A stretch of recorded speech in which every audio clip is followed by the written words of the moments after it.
First, Matt, how do you guys sort of you end the weekend against Bemidji State, one of those three teams in the race for that home playoff spot. How do you guys not look ahead before you play Crookston?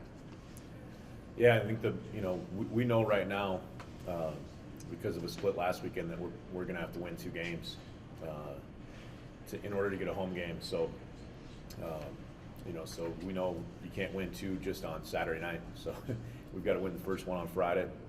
And it's a team that we had a pretty good game with. It's a team that just lost on the road to Northern in overtime.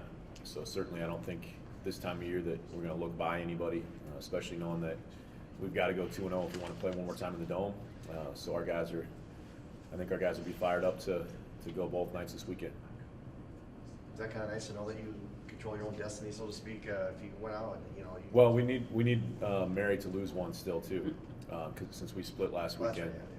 Right, So we need a little bit of help, but it's really going to be four pretty good games I think this weekend.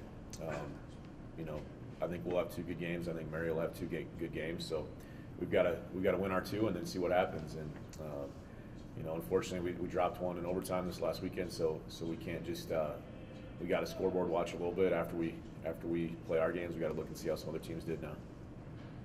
Matt, are you happy where your basketball team is right now? We've talked about consistency on both ends of the floor. Are you getting there now as you get late in the season? I thought we played two pretty good games on this weekend. It was, we were able to stretch out a pretty decent lead on Friday night against Minnesota Duluth and win that one, and then and then Saturday night was just a really good game. A high-level basketball game. Probably this weekend was. You probably saw some of the better performances that this Dome has hosted in 35 years of college basketball or whatever it's been. And Tyler Rudolph had 21 rebounds and 26 points on Friday, and Nate Mertens has 13 assists and no turnovers. That's never been done before at Minot State. And then unfortunately, Gage Davis had quite a performance on Saturday night against us, and got it. He's easily the best player in the league, in my opinion, and probably of all time in our league. And he's a guy that it's playing at a really high level right now. So he hit some huge shots. I thought our team played well, but they had a few guys step up, and it was just a really entertaining basketball game on Saturday night. What is it about him that you think makes him the best player to ever play in the NSIC?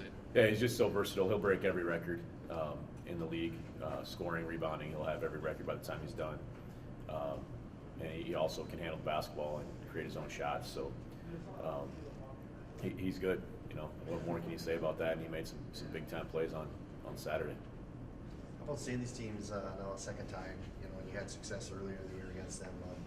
Do you feel that's a little bit about these teams? Do you feel a little more? Yeah, sure. We played them both at home. Two pretty good games. Two games we were able to win. So right now, you can make some minor tweaks to your team at this time of year, but you kind of are who you are right now. And like I said before, I like the way that we're playing basketball right now. I thought offensively we were pretty good for most of the weekend, and defensively even I thought we were a little better maybe than what the statistics showed Saturday. I thought we let some guys kind of got hot, but against us and made some tough shots. But I like the way we're playing, and I like our matchup right now against anybody. So home, road, whatever. But it sure would be fun to win two and get to play one more at home next week. Just in case we don't see you next week for the tournament, can you talk about just like the added intensity of that bracket atmosphere compared to the regular season? Yeah, we're getting closer. I think everybody's getting excited. As you talk to talking to high school coaches this morning already, and some of the high school players around town as I run into them, everybody's gearing up for districts and regionals or conference tournament or whatever it is at whatever level you're at. It's just gets a little bit more exciting. About this time of year, the snow starts melting a little bit, and about that time, it's about where you're getting to playoff basketball, where you have to win to keep playing, and a lot of that stuff starting next week around here for both us and for the high school team. So it's just a little bit more exciting. You're playing to play more basketball this time of year. All year you've kind of got your schedule and when you're playing and who you're playing, and this time of year, if you want to play more, you got to keep winning for the most part. And I think that makes it a little bit more exciting, and everybody's a little bit more focused, and every practice hopefully is a little bit better, and every game is a little bit more intense because teams are kind of fighting for their basketball lives at that point in time. So as a coach, as a player, it's a fun time of year to be around the game of basketball, that's for sure.